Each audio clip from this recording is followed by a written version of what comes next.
ఉమ్మడి విజయనగరం జిల్లాలో చలి తీవ్రత రోజు రోజుకి పెరుగుతోంది. ఒక ఉమ్మడి విజయనగరం జిల్లాలోనే కాదు, ఉమ్మడి తెలుగు రాష్ట్రాల్లో కూడా గతంతో పోలిస్తే చలి తీవ్రత చాలా ఎక్కువగా ఉందని చెప్పుకోవచ్చు. నవంబర్ మొదటి వారం వరకు ఎక్కడా కనిపించని చలి రెండో వారం నుంచి మాత్రం ప్రజల్ని వణికిస్తోందని చెప్పుకోవచ్చు. ఒకసారి మనం చూసుకుంటే ప్రస్తుతం మనం అరకు విశాఖ రోడ్లో అయితే ఉన్నాం. మనకు తెలుసు ఈ సీజన్లో అంటే మనకి ఏదైతే ఈ నవంబర్ డిసెంబర్ కావచ్చు, అంటే అక్టోబర్ నుంచి డిసెంబర్ వరకు కూడా ఈ రోడ్ అస్సలు ఖాళీ ఉండే పరిస్థితి లేదు. అటు 24 అవర్స్ కూడా చాలా రద్దీగా ఉంటుంది. ఎందుకంటే పర్యాటకులు చాలా ఎక్కువ మంది అటు ముఖ్యంగా ఏజెన్సీ ప్రాంతాలకు చాలా ఎక్కువగా వెళ్తుంటారు అనమాట. అంటే పిక్నిక్ సీజన్ కావచ్చు, అక్కడ టూర్ పరంగా కావచ్చు, అంటే చాలా ఎక్కువ మంది అరకుని విజిట్ చేయడానికి వెళ్తారు. ఎందుకంటే అక్కడ ఉన్నటువంటి మాడగడ కావచ్చు, అరకు లోయ కావచ్చు, అదేవిధంగా మనం చూసుకుంటే పద్మాపురం గార్డెన్స్, చాపలు ఇవన్నీ చూడడానికి ఇది సరైన అనువైనటువంటి సమయం. ఎందుకంటే వాటర్ కూడా వేసవికాలం తర్వాత వచ్చే శీతాకాలంలో వాటర్ ఫాల్స్ కూడా చాలా ఎక్కువగా ఉంటుంది కాబట్టి వాళ్ళందరూ ఎంజాయ్ చేయడానికి వెళ్తారు. కానీ ప్రస్తుతం మనం ఇక్కడ చూసుకుంటే ఎక్కడా కూడా ప్రజలు కనిపించిన పరిస్థితి. అంటే లోకల్గా ఉండేవాళ్ళు ఇంకా వాళ్ళు కూడా బయటికి రావడానికి ఇష్టపడలేదు. ఎందుకంటే చలి అంత తీవ్రత చాలా ఎక్కువగా ఉందని చెప్పుకోవచ్చు. ముఖ్యంగా మనం చూసుకుంటే జనరల్గా మనకి మాట్లాడడానికి కూడా చాలా ఇబ్బందికరమైన పరిస్థితి. ఎందుకంటే చలి అంతగా వణికిస్తోంది, నోటి వెంట మాట రావడానికి కూడా చాలా ఇబ్బంది పడుతున్నటువంటి పరిస్థితి మనకి ఇక్కడ చాలా స్పష్టంగా కనిపిస్తూ ఉంది. మరోవైపు మనం చూసుకుంటే ఈ ఏడాది చలి చాలా డిఫరెంట్గా ఉందని చెప్పుకోవచ్చు. మంచు చాలా తక్కువగా కురుస్తోంది, చలి ఎక్కువగా ఉంటుంది. ముఖ్యంగా మనం చూసుకుంటే ఒకసారి చెట్లను పరిశీలిస్తే అర్థమవుతుంది. చలి గాలులు కూడా చాలా ఎక్కువగా ఉన్నాయి ఈ సంవత్సరం చెప్పుకోవచ్చు.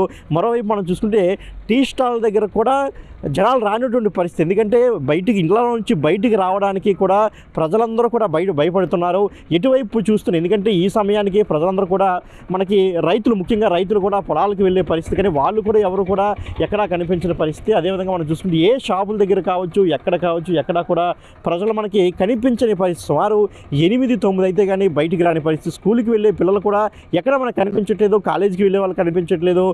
అంటే అటు అరకు లాంటి ఏజెన్సీ ఏరియాలకు వెళ్ళే వాళ్ళు కనిపించట్లేదు, ఆఫీసులకు వెళ్ళే వాళ్ళు ఎవరు కూడా బయటికి రావడానికి ఎవరికి ఇష్టపడట్లేదు. ఎందుకంటే చలి తీవ్రత అంత ఎక్కువగా ఉంటుంది. సుమారు మనం చూసుకుంటే జనరల్గా ఒక 1 వీక్ 10 డేస్ బ్యాక్ మనం చూసుకుంటే ఉష్ణోగ్రతలు సుమారు ఈ టైంకి మనం 26-27 డిగ్రీల ఉష్ణోగ్రత మనకు కనిపిస్తే ప్రస్తుతం మాత్రం మనకి 17-18 డిగ్రీల ఉష్ణోగ్రత మనకు కనిపిస్తుంది. అంటే చలి తీవ్రత ఎంత ఎక్కువగా ఉంటుందో మనం చాలా స్పష్టంగా అర్థం చేసుకోవచ్చు.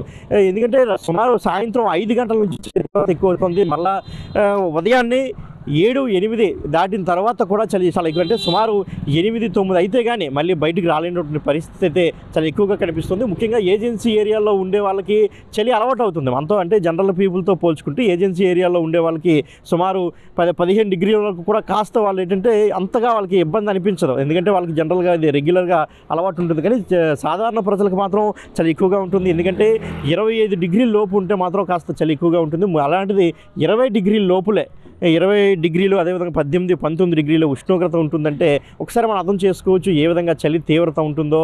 బయటికి వెళ్ళే వాళ్ళు కూడా ముఖ్యంగా చల్లగాళ్ళు చాలా ఇబ్బంది పెడుతున్నాయని చెప్పుకోవచ్చు. బయటికి రావాలంటే నోటి వెంట మాట రావడానికి కూడా ఇబ్బంది పడుతున్నారు. ఎందుకంటే ఎవరికి కూడా సరిగా మాట్లాడలేకపోతున్న పరిస్థితి. ఎందుకంటే ఈ చలిగాలులకి గజగజ వణికిపోతున్నారు. ముఖ్యంగా ద్విచక్ర వాహనాలపై వెళ్ళే వాళ్ళు కావచ్చు, ఎక్కడికైనా వెళ్ళాలంటే మాత్రం చలిగాలి మరింత ఎక్కువగా ఉండడం ఒక్కసారిగా ఫేస్కి చాలా ఇబ్బందికరంగా అనిపిస్తుంది. శరీరం అంతా కూడా చలితో వణికిపోయే పరిస్థితి.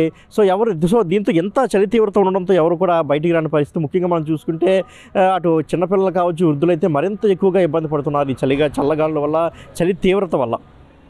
సో దీంతో ఎవరు కూడా బయటికి రాని పరిస్థితి. ఎందుకంటే ముఖ్యంగా మరోవైపు మనం చూసుకుంటే ఆస్మా పేషెంట్లు కావచ్చు, అదేవిధంగా సైనస్ ఇబ్బంది ఉన్న వాళ్ళైతే మరింత ఎక్కువగా ఇబ్బంది పడుతున్నారు ఈ చలిగాలు కావచ్చు, చలి తీవ్రత వల్ల.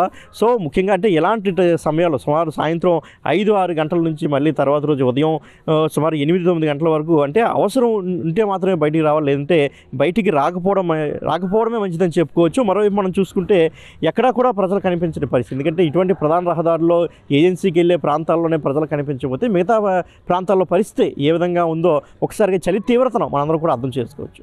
ఇది ప్రస్తుతం ఉమ్మడి విజయనగరం జిల్లాలో ఉన్నటువంటి పరిస్థితి. కెమెరామెన్ హరీష్తో Shivashankar, Big TV, Vizianagaram. For more videos like this, subscribe Big TV channel.